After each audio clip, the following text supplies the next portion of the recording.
Buenos días, chicos. Hoy vamos a hablar sobre, a la hora de valorar la contaminación que tiene el aire y el agua, qué valores o qué indicadores nos permiten saber si el aire está contaminado o no, ¿vale? Así que, como veis, pues para conocer el estado actual del medio ambiente, ¿vale? Vamos a hablar de un concepto que se llaman bioindicadores. Los bioindicadores, bueno, pues como su propio nombre dice, son indicadores del grado de contaminación de un determinado ecosistema, pero basándonos en la presencia de determinadas especies, ¿vale?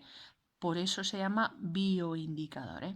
Es decir, hay especies que son capaces de vivir en lugares porque son muy abundantes en muchos sitios distintos, pero que son muy selectivos a la hora de poder crecer. Es decir, que en el momento en que, por ejemplo, el aire se contamina, esas especies ya no pueden multiplicarse en ese ecosistema, por tanto, el hecho de que no aparezcan esas especies que son tan abundantes y tan frecuentes, nos indican de que, bueno, pues que hay contaminación del aire, ¿vale?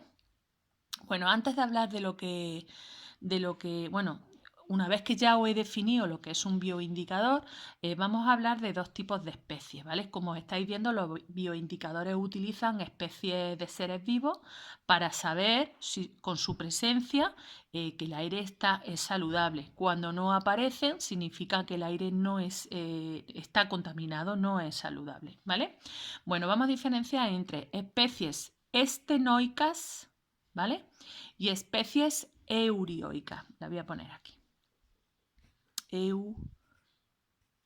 Euriotic, ¿vale? Varía un poquito en inglés con respecto al español. Species.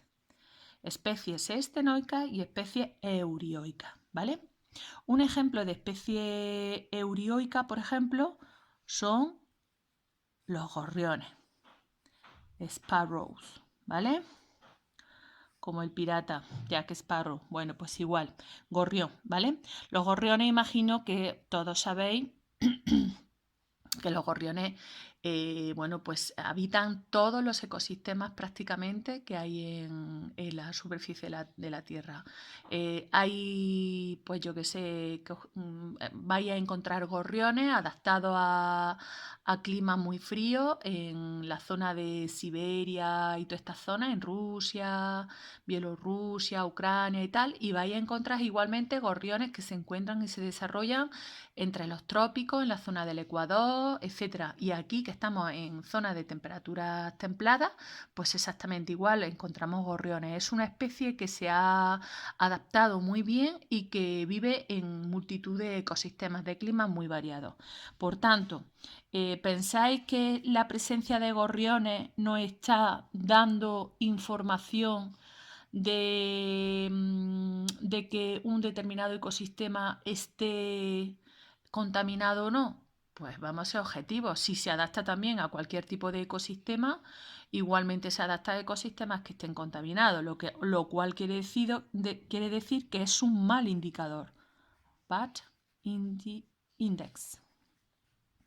¿Vale? Es un mal indicador. Es decir, las especies eurioicas son aquellas que viven en un amplio rango de ecosistemas, ¿vale? No son muy selectivos a la hora de los requisitos necesarios para su desarrollo y por tanto son malos indicadores, ¿vale? Ahora vamos a hablar de las especies estenoicas y voy a poner como ejemplo los líquenes. Ustedes saben que un líquen es una asociación simbiótica entre una alga fotosintética que hace la fotosíntesis, ¿vale? Y que necesita humedad, y un hongo que la rodea, que le aporta la humedad al alga para que el alga pueda sobrevivir y al mismo tiempo se alimenta de la producción fotosintética, de producir su propio alimento, el alga, bueno, pues lo utiliza el hongo para poderse nutrir. Es decir, se han acostumbrado tanto a vivir el uno con el otro, dependen tanto el uno del otro que ya no saben vivir de manera independiente, ¿no? Bueno, pues pongo que es una especie estenoica. ¿Por qué es una especie estenoica? Porque igual que los gorriones vivían en un amplio rango y tenían pocos requisitos para poderse desarrollar, por ello se podían ver en multitud de ecosistemas, los líquenes, sin embargo, tienen un rango muy corto, muy pequeño para poderse desarrollar. En el momento en el que aparecen pequeñas variaciones de contaminación en el ambiente, los líquenes no pueden crecer y por tanto la no presencia de los líquenes nos están indicando que el aire está contaminado, es decir, son buenos indicadores, ¿vale? Ahora bien, ¿qué tiene que ocurrir con estas especies? Pues que tienen que ser especies que tengan que ser abundantes. Yo no puedo utilizar cualquier especie para utilizarla como bioindicador, ¿vale? Tienen que ser abundantes, tienen que ser muy sensibles a la contaminación, cuanto más sensibles mejor, very sensitive, ¿vale? Y segundo, tienen que ser especies que en cuanto yo las vea diga, ah, eso es un líquen, fáciles de reconocer. Easy to identify. ¿Vale? Estos entonces, estas especies, los líquenes, que es el ejemplo que os pongo, serían buenos indicadores. Good bio indicators. ¿Vale? Bueno. Esto sería con respecto a el perro que me ladra. Esperaros. Bueno, ahora voy a hablar el perrillo, que tengo perrillo. Espérate, que lo voy a echar a la calle.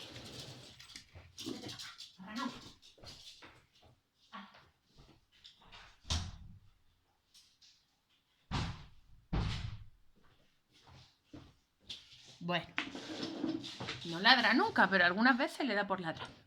Bueno, vamos a hablar, esto que os acabo de comentar, esto que tenéis aquí, sería con respecto a la contaminación del aire. Vamos a hablar ahora de la contaminación del agua, ¿vale?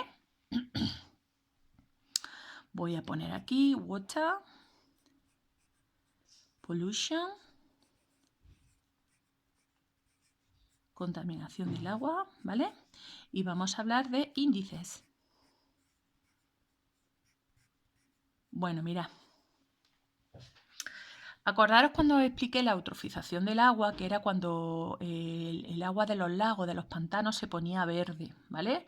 Era debido a que posiblemente un agricultor, bueno, era un ejemplo que yo os ponía, ¿no? Posiblemente un agricultor pues había vertido sin querer nitratos y fosfatos a ese lago y esos nitratos y fosfatos habían provocado en un primer lugar el crecimiento de algas, ¿vale? Que hacía que el agua se pusiera verde y si avanzaba el proceso de eutrofización, esas algas terminaban muriendo y entonces se empezaban a aparecer primero bacterias aerobias que consumían todo el oxígeno y luego aparecían bacterias anaerobias, bueno, que eso ya indicaría una eutrofización pues muy severa, ¿vale? Una contaminación muy severa y que esas bacterias anaerobias terminarían provocando pues que el agua estuviera de color marrón, incluso a negra y oliera a huevos podridos, ¿os acordáis?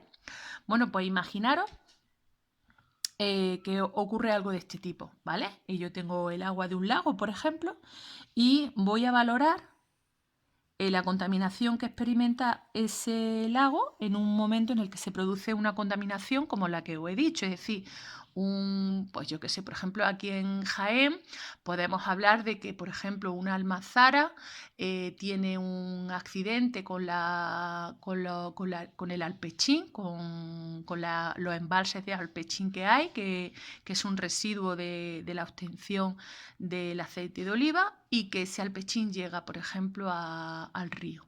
Y vamos a ver cómo podríamos valorar lo que está ocurriendo con esa contaminación, ¿vale? Pero que me vale también la del agricultor que sin querer pues, vierte nitratos y fosfatos en un lago, ¿vale? Como os conté la otra vez. Bueno, mirad, para hablar de la contaminación del agua se tratan dos indicadores fundamentales. Uno es el oxígeno disuelto, ¿vale? El oxígeno disuelto, ¿vale? Y otra es la demanda biológica de oxígeno. Vamos primero a explicar lo que es demanda biológica de oxígeno. Bueno, en inglés ya sabéis que sería al revés, pero bueno, ya lo he escrito así, me perdonáis, ¿vale?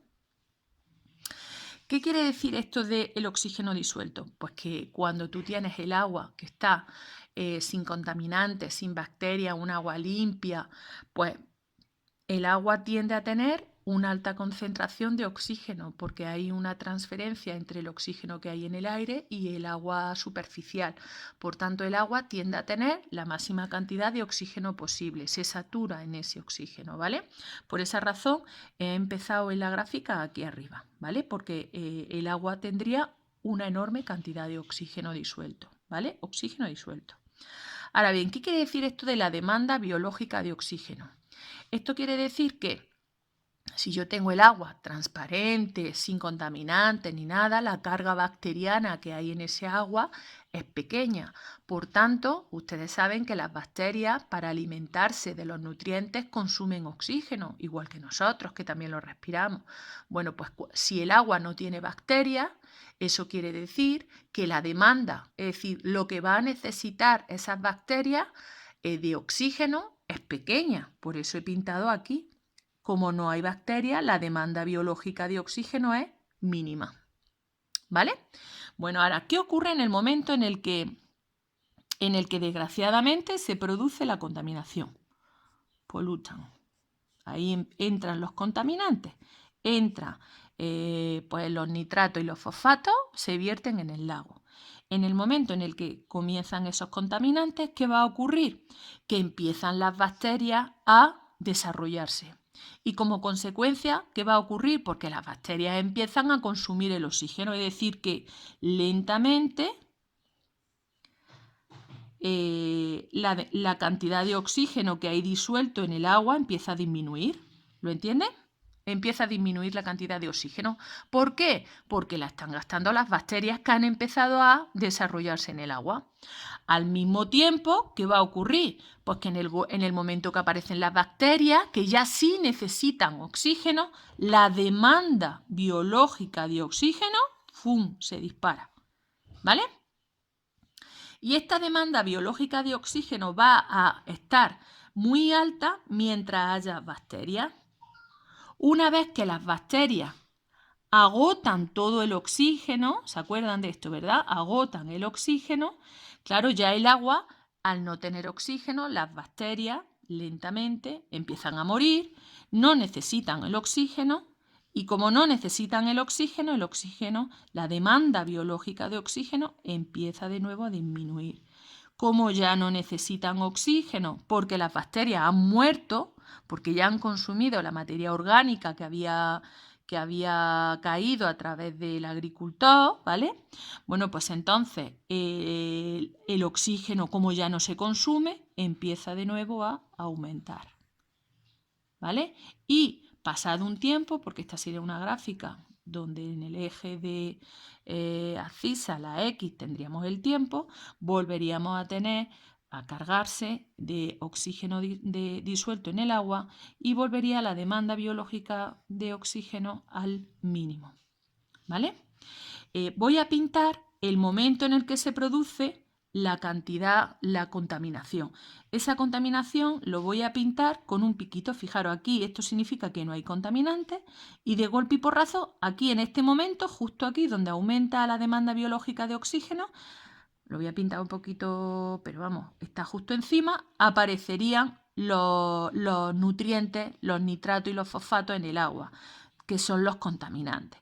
Yo lo voy a pintar aquí como si fueran partículas disueltas, ¿vale? Entonces aquí se produce la contaminación y a partir de que empiezan a aparecer las bacterias, esos contaminantes empiezan a ir disminuyendo hasta que se hacen cero, ¿vale? Como veis, esta gráfica de la demanda de oxígeno y de la demanda biológica de oxígeno y del oxígeno disuelto que hay en el agua nos permite saber que el agua, si el agua ha experimentado un proceso de contaminación o no, ¿vale? Bueno, pues eso lo pongo así, ¿vale? Y con esto hemos terminado el día de hoy. Así que hoy cortito. Venga, hasta mañana.